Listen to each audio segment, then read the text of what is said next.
Book two. Stand by, folks. It's time for the Martin and Martin pop-up report fall practice. Stand by. Brenden and Buddy coming to you. It's time again for Buddy Martin. Call him up and tell him what you're thinking. But be kind because he's doing the best he can. Better, stronger, faster. Mama says that alligators are ornery because they got all them teeth but no toothbrush. Hey, what if the voice calls while you're gone? Take a message. Bye. You ready, champ? I'm ready for this my whole life. I'm incapable of small talk. But that's why you love me, right? Kind of intimidating to be in the presence of so many great athletes.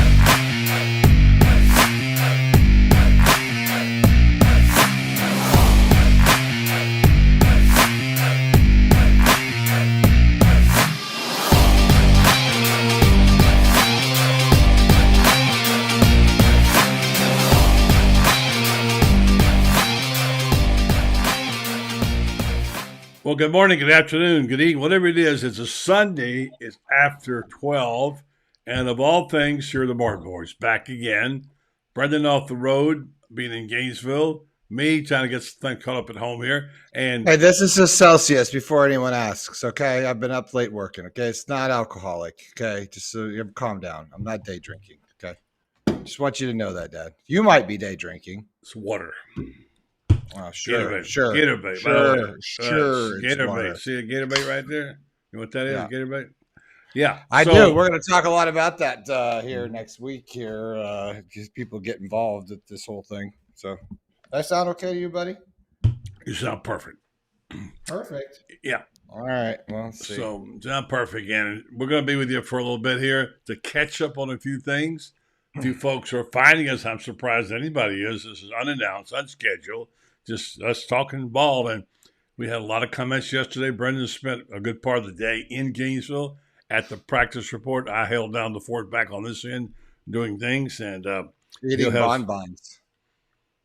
what's wrong with that? Well, I mean, you just sent me to do all the heavy lifting these days. Absolutely. Well, you're stronger and younger. Why shouldn't you? I am pretty strong. Pretty And, strong. and humble, too, by the way. Oh, so- I get it from you. Oh, okay. By the way, we are a father and son duo. If you're catching us for the very first time, just understand that that's Dad. I'm the crown prince. He's the king. We've been doing this for a minute.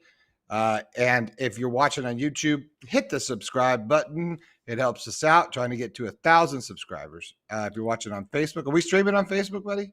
we are. All right. If you always give us a like, comment in the chat. Yeah, let's do it. And shout out to our boy Joe Blackburn, who was here this weekend. Mhm. Joe, Good to see thanks Joe. for coming down. Great to see Joe. Yeah, Joe's good to be part of the family. So hopefully Joe will find us here, and we'll get a chance to chat with him. Not today, but soon. All right. So Brenden, I want to start out the day right. I want to go right to your practice report because you had some good video and you had some good reports yesterday. You saw a lot of stuff. You wrote a good piece, by the way, as well. Wrote a good piece about watching practice. After all, you have a trained eye. You've watched a few practices in your time in the last 25 years, but you don't Seen it. often report on it. And yesterday you reported on it. Yeah, well, they have with sort of our new rules that we only could shoot photography and video at certain times. I had a lot of downtime to just watch, which was cool actually because I never get that opportunity, and you get to see a little bit more. And so it was. I thought, well, why not throw something up there? Yeah, you did. We're going to show you a highlight too. If you want to read Brendan's story, very good story, by the way. Talking and honed in on a guy named Max Brown, who suddenly there's a little buzz about it. I'll let you tell the story, Brenden. But there's not just two quarterbacks in Gainesville. There are three, and the other one started to make a little bit of noise. So we'll talk about that. You saw it. You called it out early and said, I like how this guy throws the ball. So let you tell that story. We got a highlight, by the way, we'll show of him. But I want to start off in the right way. This is a little tiny bite that I heard from Billy's press conference earlier in the week. And it's important in my mind to do things like this. Look, we know it's going to take a while. We realize it's a slow process. It's Brenden, you know how they do the shows. You like shows. They tell you how the sausage is made. You know, you I don't go with that. Yes, you metaphor do. usually. Yes, you No, do. I don't do with the sausage. You do watch those kind of shows. Don't tell me. Yeah, was you more do. about how Never the mind. donuts are Quit being made. Do we have to go quit being sausage? an obstructionist. I'm trying to make a point here. Sausage? Anyway, Shucks. the bottom line is here. If Brenden would shut up for a second, we'd be able to play this little bite right here, talking about Billy building his team, what he likes about this team. Really like this team, and I respect their approach to accountability. We talk about telling each other the truth and being consistent in that, living the truth, telling the truth, and being able to take the truth, right? And ultimately, this group's in a good place. We've got some leadership that has developed, and I think the personality of this group is in a good place. So, I like that. Truth tellers. Good to have a couple of guys online. Jeffrey Bennett, great to see you. Great to see you, Jeffrey. And W. Van Door. We want to know about Mertz above all else. Well, Van, you'll hear plenty about Mertz, okay? There's tons of stuff about him. But let me tell you this, if I could just say one thing and you can talk, because it's your story. And that is that it's the obvious stories hit you in the face, okay? We're going to cover those. What we're trying to do with Brenden and other people is get the stories that fall between the cracks. What's emerging, things you don't necessarily read elsewhere. So appreciate your thoughts, but by the same token, I think it's important to look for stories like this. Brenden, take it away. Like I said, I had some downtime at practice yesterday. I was excited to actually go out and see Mertz because it's my first practice of the year. If you're looking to read that story, it's on GatorbaitMedia.com. Check it out. Subscribe today. We had, like I said, certain times we could do, certain times we wouldn't. I was excited to go see, Mertz throw it around. Walk onto the field and escorted onto the field, by the way. Walked onto the field and, saw Gators, obviously full pads ready to do some light scrimmaging, your typical drills and stretches. And then they broke out into, doing the ones and the twos for offense. And next thing I know, I see this guy, Max Brown, taking snaps and driving the ones down the field. I couldn't see much because, as I commented in my article, sideline perspective is where you really understand how big a team, how big these guys are. And I couldn't see much because all of a sudden we were sort of in the middle of practice, and I was trying to look around about some big dudes, and the Gators look a lot bigger this year. I've seen 25 years of this stuff. They look bigger. That all around, they feel bigger. Not that no comments there.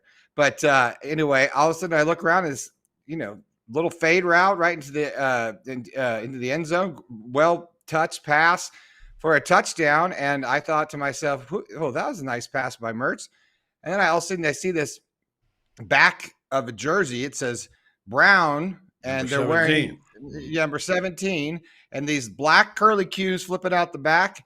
I thought to myself, it's a young Bernie Kosar out there running around. And, sure enough, it's this kid. He's got quite a hairdo. I think we have a picture. I'm going to post the gallery later today. We got a picture of him. But, I said, who's Brown? I didn't even know who this guy was. Got out my phone, quickly looked up. Sure enough, Max Brown, second-year redshirt freshman. From Oklahoma, multi-faceted athlete, means he plays baseball. And throughout the rest of the practice, he seemingly, now, it's hard to tell, but he was, either taking, snaps as the second string, including all their drills, but he was definitely, in the mix, as much as a 2 or 3 is going to be during drills and during all of their, this wasn't a full-blown scrimmage, but, during their workouts when they did about half, took the ball from the 50. And he looked great. I mean, he really looked impressive. He looked fast. He was accurate. He had a nice arm. He's sizably shorter and smaller than than Mertz. But he seemed to have a very good command of what he was doing, and he was putting the ball in space to catch it. Now, I played a little bit of football when I was younger, like everyone else did. But, as a receiver or tight end or whatever, it's one thing to throw the ball hard, but it's one thing to throw the ball accurate, but it's another thing to throw the ball in space against a defender. And they were doing a lot of short, which is indicative of what their offense is going to be, but a lot of short, quick 10-yard button hooks, throwing the ball out in the flats with some skinny screens, and he was just zipping the ball around like it was nobody's business. It was encouraging to see somebody else back there, playing well. Now, that's not to say Graham Mertz didn't look good. He looked good, but you expect him to look good because he's the starting quarterback with a lot of experience coming in. He's a big guy, probably a couple inches taller than Brown. But I thought to myself, by the end of practice, it really felt like, the second string on the depth chart is going to be Max Brown if tomorrow was the Utah game and it was Thursday night, I think we would see him as number 2. And if Mertz were to go down or wasn't available, then I think we'd see this young guy come out in the field. Well, I wasn't there, so I can't really say, but I have a feeling that Miller is not buried on the depth chart yet. But what's reassuring is to know that they're making these evaluations on spot there. They're calling shots. So there's something going on with Brown. You picked up on it right away. And certainly he's a factor. I also wanted to say there are some things going on with these wide receivers. And I just went through my list of them. By the way, based on what I heard you say, what France wrote in this article today, which is a very good analysis of the whole squad, I think things are kind of happening like I thought they would happen in this regard. There's definitely an uptick in expectations. People seem to be more positive all the way around. Now, are they thin? Yeah, they are, but do they have talent? They do. And what I liked about it, Brenden, was I watched all the videos, including all of yours, and I saw these young wide receivers. And these guys are going to be something. They are. I was really impressed with what I saw out of these guys. I watched closely. Eugene Wilson, he's going to be huge. I noticed he's got good hands, in addition to also being having great feet. Aiden Mizell got a lot of balls. Arlis Boardingham, if you haven't listened to that name, heard it before, check it out. Tight end, runs a very good pass route for a tight end.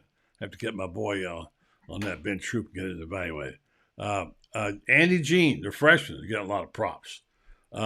Burke getting a lot of props. He's back from last year. And Caleb Douglas back. Those are some of the names, Brenden, I picked up on and watched. Now, the evaluations are being made now, but I think there's some talent there. Even though Ricky Pearsall wasn't there, the fact is that it was a good day for the other guys to shine, and shine they did. So there's some talent on that roster, and we'll see where it all goes. But just from my perspective, you had a lot better perspective than I did. Small crowd, Brenden. Small crowd there, huh? I was surprised about that because it was a really beautiful day for football, considering it's been so crazy hot here as we're in Ocala right now. But I expected it to be a very hot day, but it was just overcast, no sunshine, and it was an enjoyable day. So I thought we would see a lot more turnout than we did. But then again, you never know with these things. But there were maybe 1,000. I don't know. I'm guessing. I didn't really pay much attention to that. But what, you getting phone calls now? Huh? I do get calls. Yeah, I do. Come on. I'm working. Just so you know, I'm working. All right. Okay. Fair enough. But nonetheless, it was a great day to be out there. We'll get some comments here in YouTube. From Florida Boy, I think you and you're putting up some there, but I'm monitoring the YouTube chat. From Florida Boy says he was out there live, liked Mertz, first looked sharp, all practice. The whole team was in sync. Coaches have a lot of energy out there. The way practice was so sharp, organized, and it blew my mind. I agree with you, Florida boy. I felt that way too, especially after what we saw at the orange and blue game or whatever we're calling that now. It was a much more organized situation out there. I thought Austin Armstrong had for being such a young guy, and that's sort of the knock on him, he was in control of what was going on out there, and he wasn't overtly Everybody loves screaming. Austin Armstrong, including Spurrier. And you saw his enthusiasm for up close and watched him work. Yeah, and it wasn't like he was trying. You know what I mean? Like some guys will go out there and just showboat a little bit, screaming, yell. He was very organized in the sense that his players listened to them, and I think that's important in coaching. Is that there was a respect for him, and I said this in my article, is that the defense had a lot more teeth, a lot more size. The DBs looked impressive. There was more speed. People were flying around, but there was an organization to it all. Everybody was listening from the Hogs, from the linebackers. Everybody knew where they were supposed to be. And there's a novelty right there.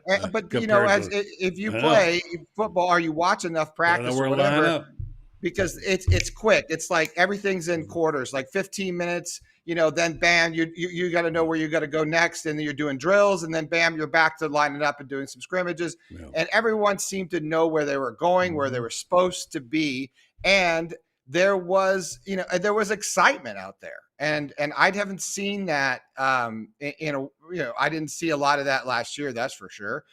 Last year, if you went to practice or you went to anything, of course you expect that from the first year. Nobody, sort of didn't know where to be and where to go.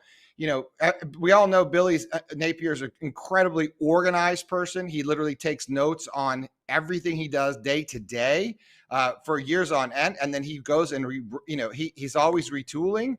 The coaches knew what they were doing. Everyone knew where they were supposed to go. And he's got a giant staff, as we know out there. I don't know if it's the biggest staff in college football anymore, but everyone had a place, knew where they're going to be. I don't want to keep reiterating, but it was organized, and you've got a nice mix of young and old, right? So you have a lot of young guys out there. So I saw a lot of leadership and from the older guys, and I think that gave me a lot of optimism going into this football season. I know a lot of knocks out there. I've seen people out there predicting 5 wins. I saw one yesterday for 4 wins. I don't know. I mean, I really feel like if this team can get another couple of weeks under their feet in practice like this, I really don't, mind you, we don't know what's going on with the quarterback situation at Utah. I know we're going way down the road here. I've been in that stadium where they get 50,000, 45,000, whatever into that stadium. It's a nice stadium. It's pretty. It ain't the swamp. It ain't the SEC. I feel like this team going in there healthy and organized with Billy, excuse me, I think you win in Utah. Got a shot. I think you got a shot. Yeah. And you got a quarterback that's been sitting there. Was he got an ACL or Achilles, nursing from the Rose Bowl last year against Penn State. I think you've got a shot at really going in and making a statement, much like you did last year. So if you win that game, really on the road, I think that's a real morale booster for the team. I could see 7-8 wins from this team. I really believe that. And I think when if you don't go out and see that in practice and see the difference that a coach like Billy Napier and his staff makes, I think you're sort of, you're really not understanding the difference and the change that's going on. Okay, good stuff. Let me reset here and play your video. I want to see your highlights. Well, they're not highlights. They're not that great, but I did what you were there and you took some pictures. Let's show them. I want to say this is Martin and Martin, also the Buddy Martin show during the week. We're heard Monday through Thursdays usually, and now we'll be heard on Fridays soon. Best Fridays in football with Urban Meyer. Plus, during the weekend, we'll pop up every now and then. This is an unscheduled, unscripted show. I'm Buddy Martin. He's Brenden. We're the Gator Bait boys. If you want to know what you need to be reading, read Gator Bait. Go to GatorBaitMedia.com. Check it out. See what subscription plan works for you. People say, well, I got to pay. Well, I'm sorry. What do you do for a living? You sell milk, you give it away. I mean, it's when you have a business, you work at it, you have to make money, which by the way we haven't figured out how to do yet. But anyway, many great supporters. And look for our merch. We got merch coming up. Soon, big announcement. Yeah, real big announcement about that. So maybe play the highlights. I'll get a new hat. Maybe the only one I have. We're hats and T-shirts, and we're going to bring back a little bit of Gator bait. Hopefully, we got some comments in the YouTube chat. We'll get to you in just a second. Well, buddy, why don't you roll those highlights?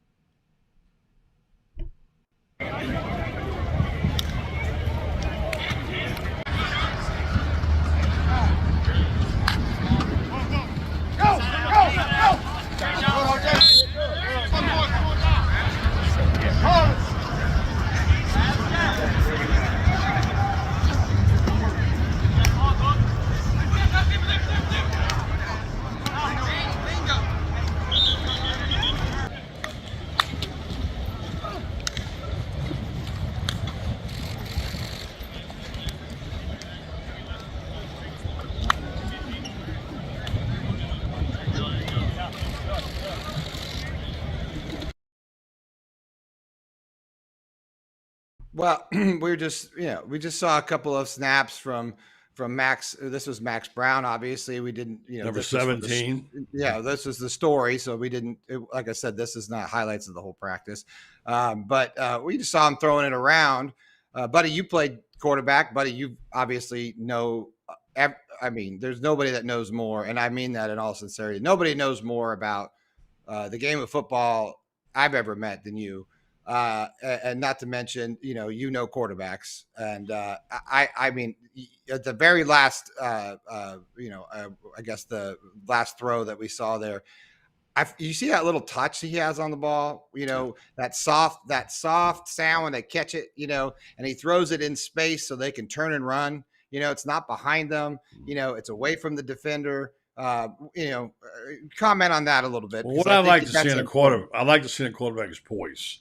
Someone who gets under center or takes a snap, and the way he stands in the pocket, how he handles himself, how he surveys the field, the confidence he has when he knows where to go with the ball, the steps of his feet. And I don't know, it's like I can look at a guy and pretty much tell you if he's going to be able to play quarterback or not. They all look pretty good now.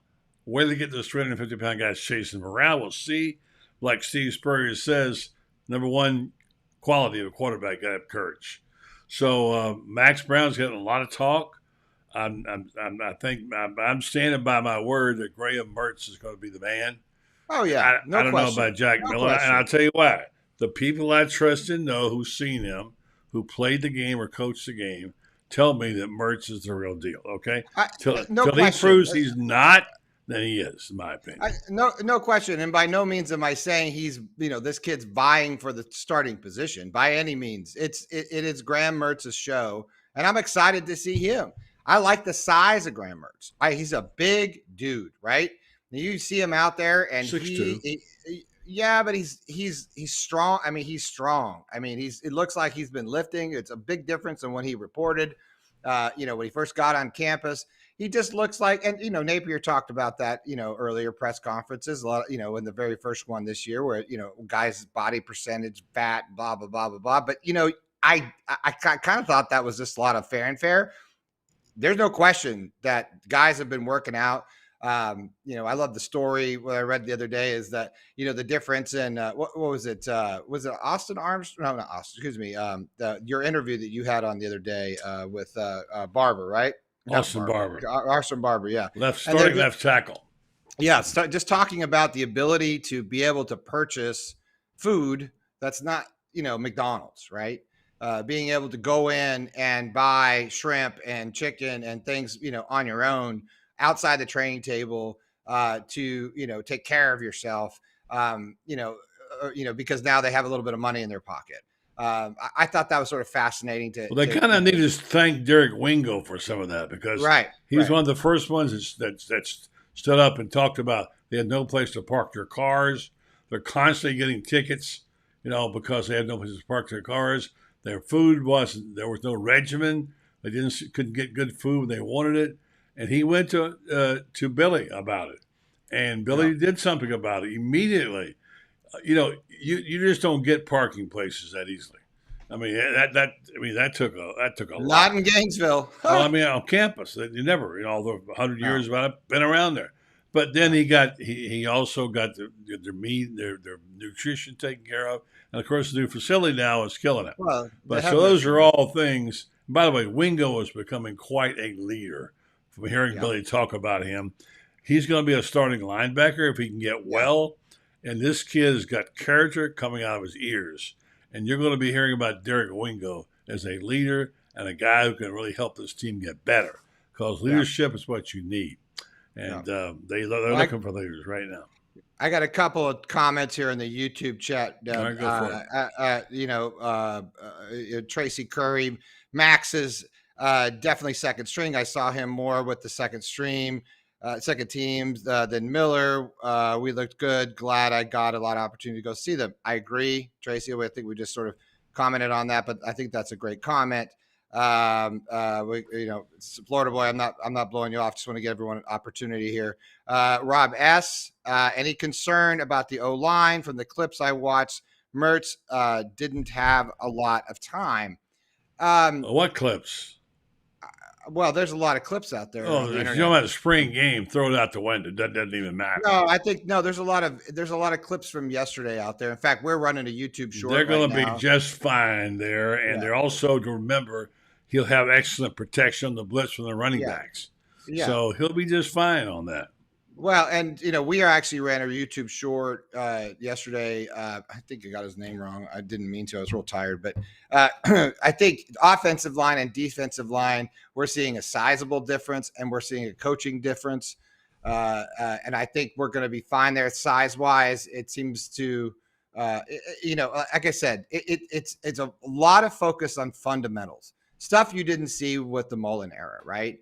Lots of time. You would go out to like maybe a Mullen practice and you'd see a lot more, I don't know, scrimmaging, a lot more running plays. And this was like you had, 5 minutes of scrimmaging and then bam, back to fundamentals, footwork, tons of work on footwork.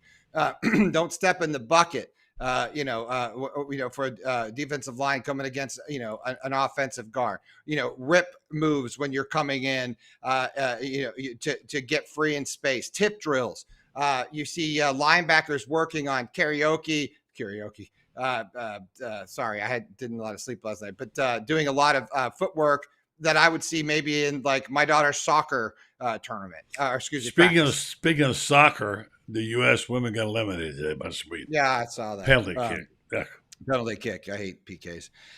Anyway, the point is that I think there's just so much emphasis, and that's good coaching, right? That's experience coaching.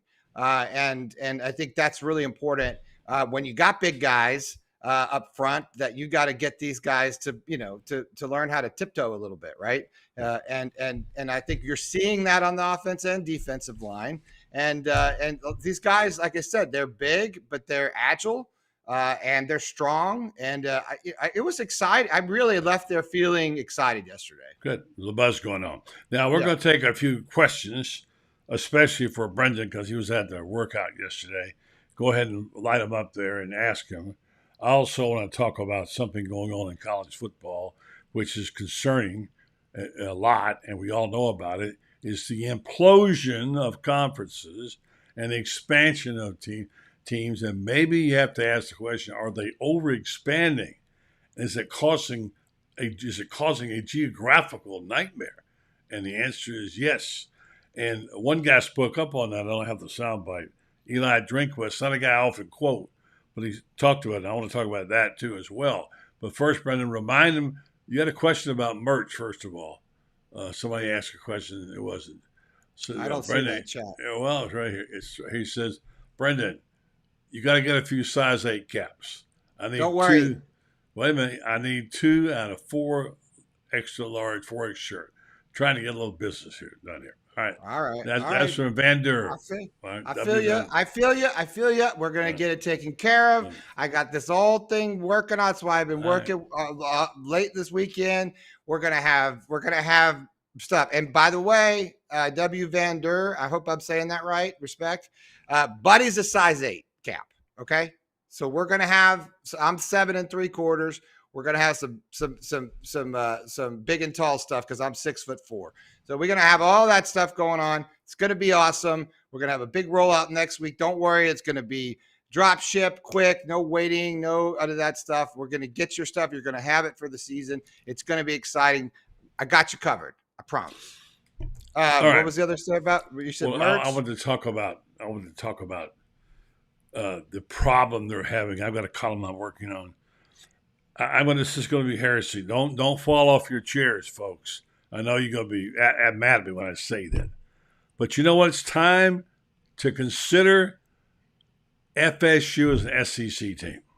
I hear it. I know you're all booing, whatever. But here's why. Here, mark this down. Brenden, I've been pretty accurate about forecasting things like this over the years, and I'm going to make this prediction.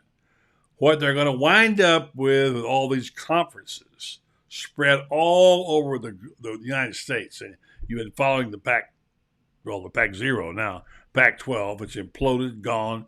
4 of them going to the Big Ten, and you've got the nightmare scenario of teams traveling across coast to coast, not just for football, but for the spring sports. So can you imagine Rutgers having to go to Oregon to play a basketball game or a softball game? It's going to cause some major problems, all right? And I like the quote, I wish I had it, from Eli Drinkwitz, but they didn't think this one through. Yes, money is needed. Yes, conferences are changing. But the wear and tear is going to be on the athletes. And if you've ever traveled across coast to coast, and you know, taking those red eyes, and Drinkwitz says the number one cause of mental illness is lack of rest. And you're talking about pressured athletes playing, going to school, and now traveling coast to coast. I just think it's time to stop. Say, stop. All right, stop expanding. Think what you're doing. I agree with Eli Drinkwitz, who, by the way, I don't agree with him very often. So it's a factor. And in the end, what has to happen, and the SEC is going to be fine because geographically they're all together. They're all together. They're pretty much in travel distance. And if they want to get real smart, and Greg Sankey, who am I to tell him? He's done a great job. All right. But it's time to reconsider. The Big 10 is now the Big 20. All right. And it's not about the race to be who can be the biggest. We know that there are 2 more teams coming in, Oklahoma and Texas, in next 2024. Sorry, when you're done, I have his comment, his quote directly. Okay. Drinkowitz. All right. Yeah, go ahead. And so what I want you to think about is if you added Florida State, Clemson, North Carolina, and one more of the ACC, let's say Georgia Tech, the proximity is so that these teams can get enough games and within travel distance. They want to go across the country, which I think would be brilliant. So I'm for bringing FSU and the SEC with the rest of those ACC teams. Because, look, the ACC is going to implode just like the Pac-12. Yeah. Well, since I can remember, Dad, you've always talked, you actually were one of the first prognosticators, if you would, about being, having the SEC is going to turn into a super conference. And I've watched over the years that, start to, I guess is really what we've been seeing and now what we're seeing now. Prior to, me and you working on this deal, I worked in the NHL in Denver, not in the NHL. I was a slow motion replay operator for live sports TV. And I did primarily did NHL and NBA. And then I did some traveling. And the NHL suffers from this distance thing a lot. And and NBA as well. And the way that they deal with that is they have 82 games a season per, is that you go on, you see it with baseball, is you go and you play 2 and 3 games in a series. And so you're there in one place for a minute, right? Well, you don't have that ability in football. Obviously, you can't go play 2 out of 3 games or whatever, because you've got a limited number of games. That's no brainer. But you can't have these guys getting on a plane and being student athletes and dealing with and being young and everything else, and the demand on your body, in a contact sport like football, especially at this level, you just can't have these guys running all over the country trying to, to keep up, with having to play, even a Texas to Florida. I mean, it's a long way, when you're leaving, the East Coast and you're heading out to the middle of the country. And I'm concerned as well with that entire notion. So, it becomes a regional thing. And I think that's what you're saying. I am saying it, and I'm going to say right now, there's a good comment by Jared Swain about who we should add. He's talking about FSU, Miami, Clemson, and North Carolina. I'm okay with that. I'm not a huge good with that. fan of Miami, but that would work too. You got to have 3 teams in Florida and the SEC. Wow. But that could work. I mean, it certainly takes care of the travel problem. That's one of the things they're going to have. They're going to have to address this. And I'm going to make one more prediction. My original plan on this, Brenden, 25 years ago, when I predicted these super conferences, was to split the country in quadrants and have a regional, have the Northeast and obviously the South, the Midwest, Far West, whatever, and let those teams play have divisions. And say in the South, you'd have this league and you'd have a alliance and you'd have the SEC and ACC divisions, and they play as a division. And then those divisions would compete against each other.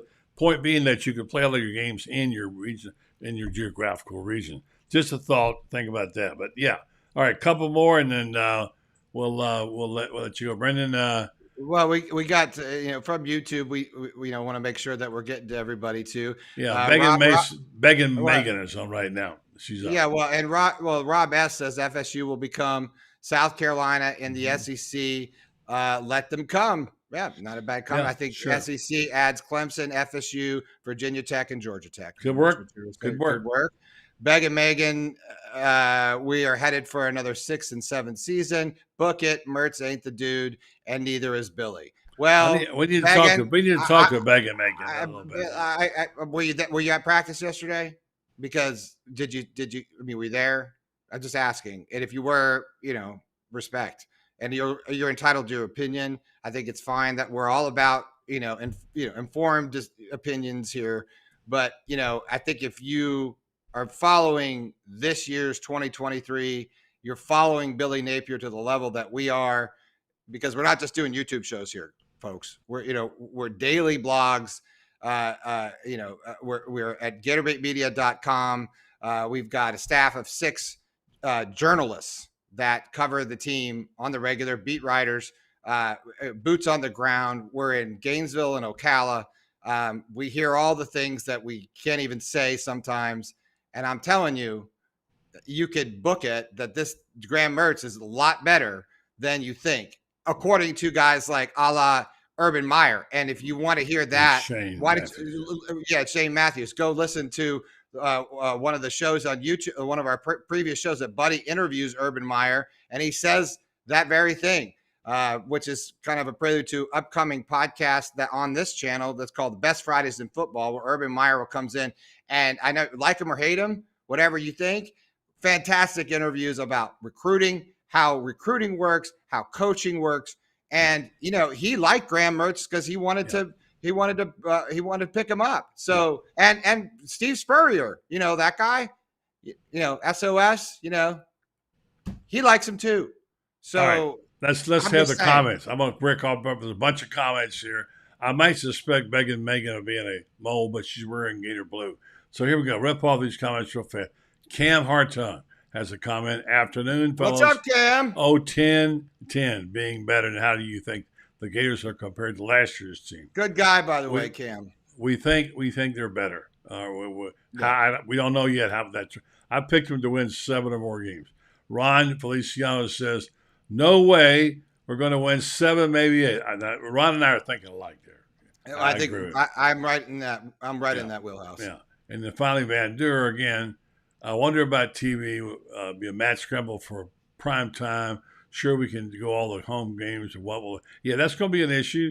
But look, technology is changing that too. By the way, so the check is going to be a lot better. So those are a few things. Any final thoughts, Brenden? Just that I think look, we're speculating. Obviously, I just think that I was sort of on the fence a little bit more speculative as far as what the win count might or might not be.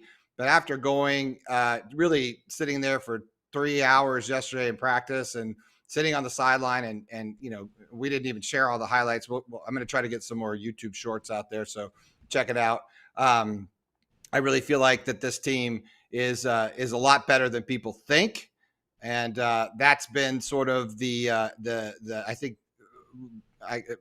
shared opinion amongst a lot of people in the know, from coaches to other people who follow the beat. I think Billy Napier is the guy, and obviously we know he can recruit, and I think we're going to see a lot better. Everybody wants a lot. We got a lot more of his guys in there this year, and I'm excited to see, really, because I'm going to be covering a lot more practice. I'm excited to see what sort of turns about. They can stay healthy, which Billy seems to be very smart about that in practice. They don't push too hard. He said earlier in a press one of his early press conference that they learned a lot from COVID and about not having to press too hard early in spring train, or excuse me, in fall practices. I think we're going to see a smarter, better team than we've seen in a long time. Okay. And I mean that we have the future is bright with Billy Napier. And all right, good job, Brenden. Good highlights. I want to mention we welcome all of your comments, by the way, on our show during the week. We do the show right now Monday through Thursday, about to go Monday through Friday. Next week we might cut it a little bit short because we have something to take care of. Many of you know my wife Shoni passed away about 6 weeks ago. Brendan's mom. We'll have the services for this weekend, and so we probably won't be around toward the end of the week. But thank you for all the great comments, the cards, letters, calls from all of you. Brenden and I and our family appreciates it very much. And Brenden, I want to tell Rob and I want to tell Megan and Jared, we welcome your comments. Even though we don't agree with them, it's fine on our shows. So check us out and then read us. Where, Brenden? GatorBaitMedia.com. Subscribe. It's worth it. Franz Beard, Buddy Martin, Lauren Meadows. Once in a while you get a bad article from me. We've got great young, talented writers, and Matt Corderaro and Kyle Curtis, who are young sports journalism seniors that work for us and done a fantastic job, especially during the passing of my mother. Just a lot of really, we got Dan Bond, who we don't just report on football. West Coast correspondent. We did a great job covering gymnastics. Franz Beard, the best basketball writer that I know. Truly he is. And he writes something called Thoughts of the Day. He's in there. We go on and on and on. It's worth it. Just get the monthly subscription. You can cancel at any time. It's like $9.99 a month. It's worth it. Check us out, and we'll be expanding that as well. Plus, don't forget to hit the subscribe button here on YouTube. That helps us out, as we are going to be here a lot more. And I know we see a lot of nice comments coming. Ron Feliciano, God bless. Bruce Eklund, sorry to hear. Prayers. Jerry, it's good names. I like these names. Vitelliano. Vitelliano, thank you. How much? I don't know. Mike Nix just made a nice comment. Thank you. Yeah. Bruce Eklund, thank you very much. Thank you to all you folks who sent cards and comments. We appreciate it. We're in Greece right now, but we're going to get through this with your help and the help of God. So there you go. And check the Buddy Martin show. I'm going to be taking over one of these nights, probably Tuesday nights. I think that's what we discussed, Buddy. But Monday through Thursday, you can catch the show live, 9 to 10 East Coast time. Obviously, you can come back, and the shows are always in our playlist, for you to watch. And thanks for your support. We've got big merch announcements for Gator Bait coming up. Bringing back Gator Bait, bringing back some of the things that matter to us as Gator fans, because in the end of the day, we're journalists, but we're Gator journalists. I've been a Gator fan since birth, and so I like to see the boys in orange and blue go beat people up. So, but we're also truth tellers ourselves, as Billy says. So Martin and Martin out.